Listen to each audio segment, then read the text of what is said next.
Hello and welcome to Quays News. I'm Rory Boyle. Coming up on today's show, we take a look at the proposed plan for a clean air zone in Manchester and find out why Stagecoach are disappointed with the plan.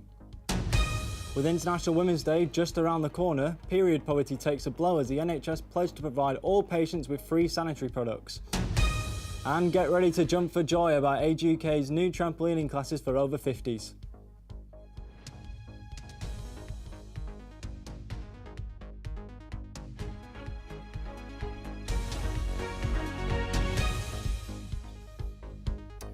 Our top story, Greater Manchester have just announced plans for a clean air zone on our local roads. However, Stagecoach have declared their disappointment with the project. Amy Sharp reports. You can physically feel your lungs tightening.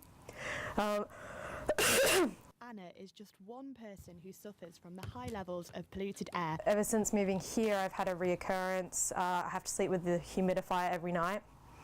I've had a chest infection that's ended up in hospital already. Poor air quality is the largest environmental health issue in the UK. We have to do something about it. It's not just a practical point of view, but it's a moral thing that we have to do for the people of Manchester. Greater Manchester have declared proposals for a clean air zone. This will charge buses, private taxi drivers and larger vehicles a daily fee of up to £100 to drive in the zone. Stagecoach took to Twitter to reveal their disappointment with the proposals. Councillor John Farrell defended Manchester City Council's proposals. No particular reason why highly profitable companies such as Stagecoach can't still carry out their business within Manchester but also make a contribution to the health of people within the city. I asked Stagecoach passengers what they thought. I think they're already making enough money where they should be able to just pay for the pollution. It shouldn't be put on the customers. If we're trying to cut emissions, I think it's unfair to punish people who are trying to use public transport. So, are the short-term costs of charging passengers more money to travel on buses worth the long-term gain of an improved sense of welfare and cleaner air? Amy Sharp reporting for Quays TV. Last Sunday, the NHS announced they will provide free tampons and sanitary items to patients. William Vincent has been investigating period poverty in the UK. This Friday will be International Women's Day, and last Saturday a Women's March celebrated women's achievements while calling for a more gender-balanced world. People have flocked to St Peter's Square to celebrate International Women's Day. The theme this year is Balance for Better. And one charity, the Red Box Project, is ensuring that no young person misses out on school time due to their period by providing free menstrual products across UK local schools. Bolton's Dance and Performance Arts School is one institution taking donations for the Red Box Project. Charlotte Palmer, one of the dance teachers, explained how she got involved with the project. Basically saw it on Facebook. They were doing like a big promo thing trying to get schools involved. So I saw that, thought brilliant, we'll get involved, get donations in and send it over. I know that we've had girls here that have struggled and we've provided stuff for them, like tampons, Tampax, all that sort of stuff. Eleanor Reaper is one of the dancers at the school. At the minute, tampons are taxed as a luxury. Not really sure why it's not exactly a luxury to use those. I just think overall they should be made cheaper, definitely not taxed as a luxury, and products like the Red Box scheme should definitely, be endorsed a lot more. So do people think that the government and the NHS are doing enough? We run a food bank at our church to help out families where there's a need for sanitary wear. Something's gone horribly wrong. If you do not have the means to get the products when you are menstruating, that can really affect your well-being and your mental health. Nobody should have to miss school because of something that is natural, something happens to all women. We reached out to the Red Box Project in Bolton, who said that the news about the NHS was absolutely fantastic, a great step in the right direction, but there's still lots to be done both in legislation and in battling the stigma and taboo around period poverty. William Vincent, Quays News. Salford City Council recently announced their new green space strategy. They hope to build new parks and nature reserves in urban areas. And if you were to put a map of all the green spaces onto Salford, then you'd see that it was the urban core where most people live that have the least green space. Salford is taking off. This is Salford's time in terms of population. Greengate is an area where there's a lot of development going on at the moment, and one of the things that this green space strategy will do is make sure that as part of the development there we get a brand new park in what was actually the historic core of the city. It's where the city of Salford started. Tim joins us in the studio now to tell us more. So, Tim, how are the council planning on introducing green space into these urban areas? Well, as we know, Rory, councils across the country are having to cut back on their budgets, and just last week Salford had to do the same thing. So what the council is saying to developers is, if you want to come and build in Salford, you want to come to our city, you need to put some of the profits back into our green spaces. So this is not going to be an overnight job. This is going to be something that's going to take sort of decades to implement. So what are the benefits of this new strategy then? So the council are arguing that this strategy will decrease spending in certain areas such as like the health budget, because they say that green spaces promote a healthier public and mental health. There's some conflicting evidence on this though, because there are certain studies that say that this only happens in quite rich cities. The plan also looks at building new flood defences, so that would save money in those areas as well. Thanks very much for joining us, Tim. Now, a statue made of bullets was unveiled in Media City on Monday to commemorate the Allied soldiers who lost their lives on D-Day. Annie Thomas went to take a look. The face of a hero. This year marks 75 years since the D-Day landing, and a statue in memory of the fallen soldiers was unveiled in Media City on Monday.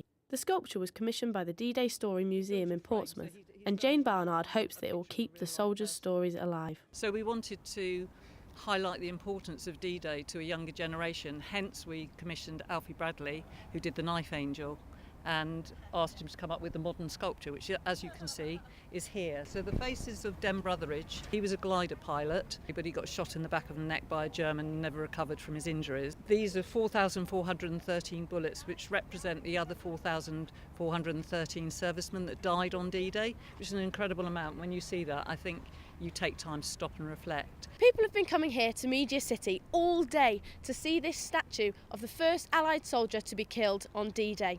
You came down specifically to see it today? Yes, because we know it's moving on. We're the older generation, but young ones, they miss that, they don't realise the sadness, the devastation and everything.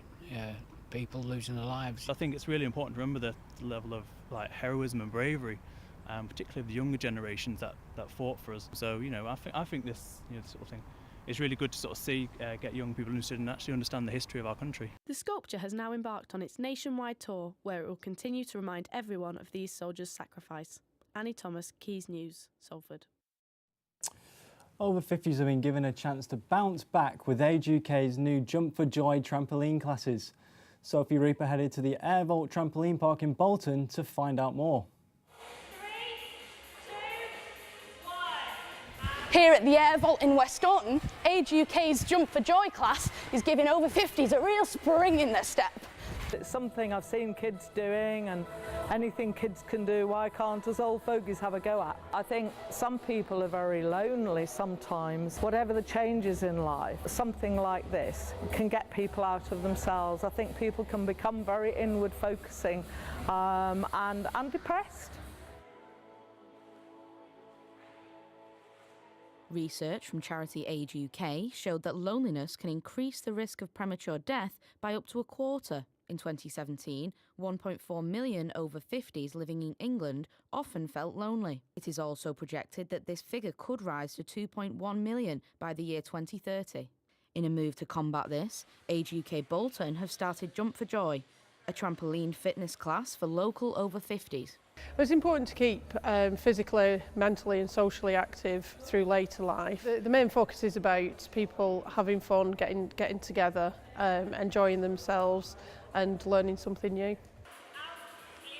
I'm just hoping that I will bounce and land and not bounce off into the wrong direction. I think everyone here would agree that today's first class has been a bounding success. Sophie Reaper, Quays News. The Jump for Joy classes will be every Thursday at 1 p.m. Still to come, we chat to firefighters raising thousands for charity by washing cars. And we catch up with students ahead of the Student Union elections. So it's Salford University Union elections. We've been talking to some of the main candidates on campus. I liked one of the candidates that was running and I need to speak to them, and I think, yeah, it would be good if there was someone in charge that I knew So yeah, that's why I voted. I think it's important because that way students get to be listened to at a university level as well as like internally between students and courses. If you don't vote, then you can't really complain if something hasn't been done. I care about what direction our SU goes in from here on out. I want it to align with what I think and what I think is good for students, which is supporting us in everything that we do. We'll be broadcasting a live presidential debate later tonight. Producer Joe Wilmot explains more. Yes, we are doing the Salford University presidential election debate right here tonight from 7 o'clock from our University Media City campus. We've got 3 out of the 5 candidates. That's Hattie Ruddick, Evie Adams and Michelle Saidi. That's all here tonight. We're live streaming on Quays TV and throughout the Students' Union as well, and on Shock Radio. Don't miss it. Thanks, Joe. Now, Steve Davis hit the first in 1982. Ronnie O'Sullivan only has 15, and now an amateur player in North Manchester has one. A 147 in competitive snooker, the highest score possible in the sport. I went along to speak to the man responsible.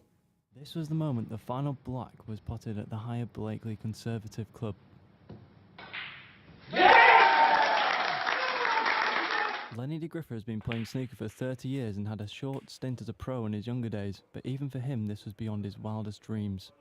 It was a shock at the time because just didn't expect it.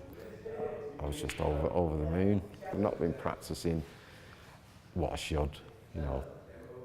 It's just one of them things, it's just a freak event that's happened. A 147 is achieved when a player pots 15 reds, 15 blacks and then all the other colours in one break. The 150th maximum in the professional game was only scored last week, nearly 40 years since the first, but very few non-pros have achieved the feat. In amateur snooker, I've not heard of any. Any at all? Any at all. Do you reckon this could inspire others to take up the game? Well, hopefully, because it is one of the sports, there's not as many young players coming in. So are they queuing up anything to commemorate it? They said they was going to put a plaque up above the scoreboard so it's remembered. And do you think you could get another one? You could potentially maybe go professional again? I could do, yeah. I mean, you're never too old to play snooker. You know, there's no age limit, so you just never know. Only 14 behind Ronnie. Only. Finally, each year, hundreds of fire stations across the UK compete against each other to wash as many cars as possible to raise money for the firefighters' charity. Josie Klein spoke to the Withington Fire Service to find out more.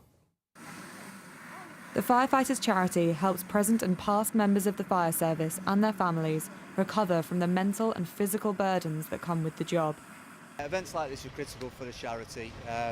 It's self-funded, so firefighters raise all the money for the Firefighters Charity. So without events like this, or without our organisation giving us the time to do it, obviously the charity falls apart, so it couldn't be more important. The facilities that they have up and down the country, the work that they do in terms of physical injuries and mental injuries as well, it's vital, it's key, this charity, for the well-being of the firefighters. The charity offers health and well-being, rehabilitation and child and family programmes to support people with physical and psychological needs. There's various ways where it's used. It's used for the, for firefighters, retired or families and so on. It's also used for other things. It's used particularly for the youth. We have cadets and we have Prisoners Trust, so it's spread out and used like that. Well, my dad's a fireman and we're very aware of the things that the charity does in terms of helping families and just supporting the wider firefighting community. There will be more car washes taking place at Staley Bridge, Bury and Eccles Community Fire Stations this Saturday the 9th of March. Josie Klein, Quays News, Withington. Now we had a smattering of sun and rain. What can we expect? Here's Megan. Hello and good afternoon on this rather breezy day here in Salford. Cloudy skies and moderate winds are due to continue throughout today, reaching highs of about 12 degrees Celsius. This evening we'll see scattered showers throughout the region, and these showers are due to pick up this coming weekend, reaching lows of about 4 degrees Celsius. For those of you heading to the Man City versus Watford match this coming Saturday, do be sure to pack an umbrella. That's all from me, Megan Phelan, Quays News. That's all we've got time for today. Keep up to date with the latest news by following Quays News on Facebook or Twitter. Thank you.